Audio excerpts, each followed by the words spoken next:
et de la bonté du Christ. On dit que je suis timide quand je suis en face de vous, et énergique avec vous quand je suis loin.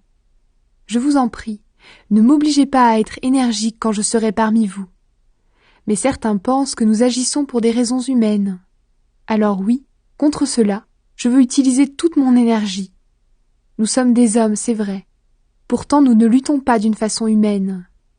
Non, les armes qui nous servent à lutter ne sont pas des armes humaines. Mais leur force vient de Dieu pour détruire tout ce qui lui résiste. Nous détruisons les façons de penser qui sont fausses. Nous renversons tous les raisonnements que des orgueilleux opposent à la connaissance de Dieu. Nous voulons changer l'esprit des gens pour qu'ils obéissent au Christ. Et quand votre obéissance sera parfaite, nous serons prêts à punir tout acte de désobéissance. Regardez les choses en face. Si quelqu'un est persuadé d'appartenir au Christ, il doit être sûr d'une chose une fois pour toutes. S'il appartient au Christ, nous aussi. Le Seigneur nous a donné l'autorité pour construire votre communauté et non pour la détruire. Je suis peut-être trop fier de cela, mais je ne vais pas en avoir honte. Je ne veux pas avoir l'air de chercher à vous faire peur par mes lettres. En effet, certains disent « Les lettres de Paul sont sévères et énergiques. » Mais quand il est au milieu de nous, il est faible et ce qu'il dit ne vaut rien. Celui qui parle ainsi doit être sûr d'une chose. Quand nous sommes absents, nous vous écrivons des lettres sévères. Quand nous serons présents, nous agirons aussi avec sévérité. Il n'y aura pas de différence. Certains pensent beaucoup de bien d'eux-mêmes. Nous n'osons pas nous égaler ou nous comparer à eux. Ils se prennent eux-mêmes comme mesure pour se mesurer et se comparer aux autres. Ils sont stupides. Mais nous n'allons pas dépasser la mesure en nous vantant. Quand Dieu nous a conduits jusqu'à vous, il a fixé des limites à notre champ d'action, et nous allons les prendre comme mesure. Quand nous sommes allés chez vous, nous n'avons pas dépassé ces limites. Nous sommes vraiment arrivés les premiers jusqu'à vous avec la bonne nouvelle du Christ. Nous ne dépassons pas la mesure en nous vantant à cause du travail des autres. Mais nous espérons une chose. Votre foi fera des progrès, et nous pourrons agrandir notre champ d'action parmi vous, mais sans dépasser les limites fixées. Ensuite, nous annoncerons la bonne nouvelle dans des régions situées plus loin que chez vous. Nous ne voulons pas travailler dans le champ d'action des autres et nous vanter d'activités qu'ils ont déjà faites. Si quelqu'un veut se vanter, qu'il se vante à cause du Seigneur. Qui a de la valeur? Ce n'est pas celui qui se félicite lui-même, c'est celui que le Seigneur félicite. Paul et les faux apôtres. Ah, si vous pouviez supporter que je sois un peu fou. Eh bien oui, supportez-moi. Je vous aime d'un amour jaloux, et ce très grand amour vient de Dieu. En effet, je vous ai promis en mariage à un seul mari, le Christ. Oui, je vous présente à lui comme une jeune fille très pure.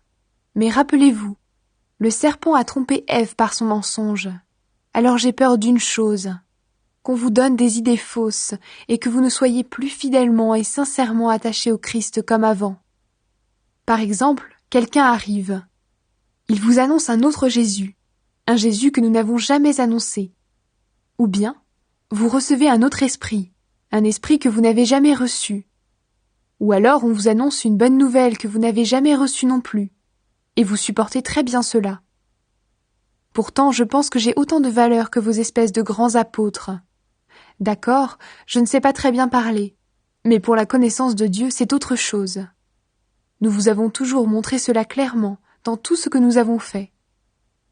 Quand je vous ai annoncé la bonne nouvelle de Dieu, je me suis fait petit pour vous rendre grand, en vous l'annonçant gratuitement.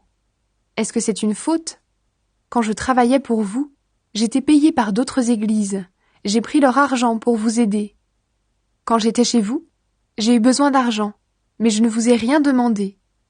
Les frères venus de Macédoine m'ont apporté ce qu'il me fallait. J'ai toujours évité d'être un poids pour vous, et je l'éviterai toujours. Personne ne m'empêchera d'être fier de cela dans toute l'Achaïe. Grâce au Christ qui est en moi, je peux dire que c'est vrai. Pourquoi est-ce que je dis cela? Parce que je ne vous aime pas? Mais si, Dieu sait que je vous aime. Ce que je fais, je le ferai encore. Alors ceux qui veulent une occasion pour se vanter d'agir comme nous, ces gens-là n'en auront pas. Ce sont de faux apôtres, des ouvriers malhonnêtes. Ils font semblant d'être des apôtres du Christ. Rien d'étonnant à cela. Satan lui-même fait semblant d'être un ange de lumière. Pour les serviteurs de Satan, faire semblant d'accomplir ce qui est juste, c'est donc facile. Mais leur vie finira comme leurs actions le méritent. Les souffrances de Paul.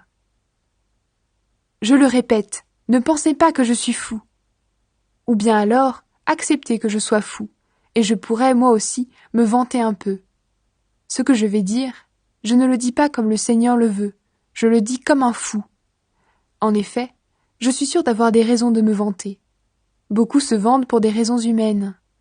Eh bien, moi aussi je vais me vanter. Vous qui êtes des personnes sages, vous supportez volontiers ceux qui ne le sont pas.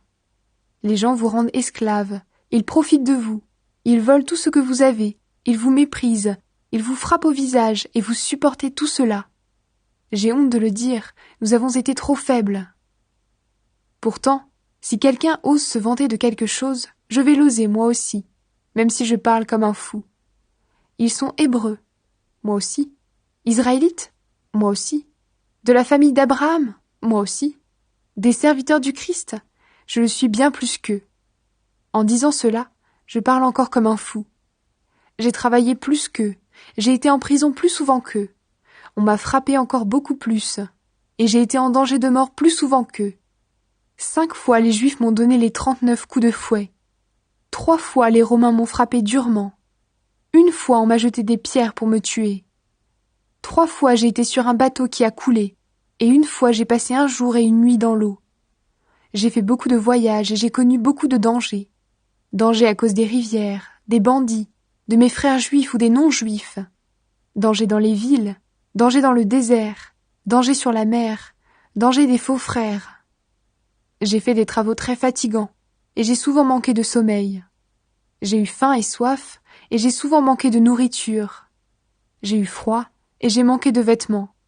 Et je n'ai pas parlé de la chose la plus importante, mon souci de toutes les églises. J'y pense tous les jours. Quand quelqu'un est faible, moi aussi je me sens faible. Quand quelqu'un commet des péchés, cela me fait mal à moi aussi. S'il faut se vanter, je vais me vanter d'être faible. Je ne mens pas. Dieu, le Père du Seigneur Jésus le sait bien. Gloire à lui pour toujours. Quand j'étais à Damas, le gouverneur au service du roi Arétas a fait garder les portes de la ville pour m'arrêter. Mais on m'a fait descendre par la fenêtre dans un grand panier le long du mur de la ville, et j'ai pu lui échapper.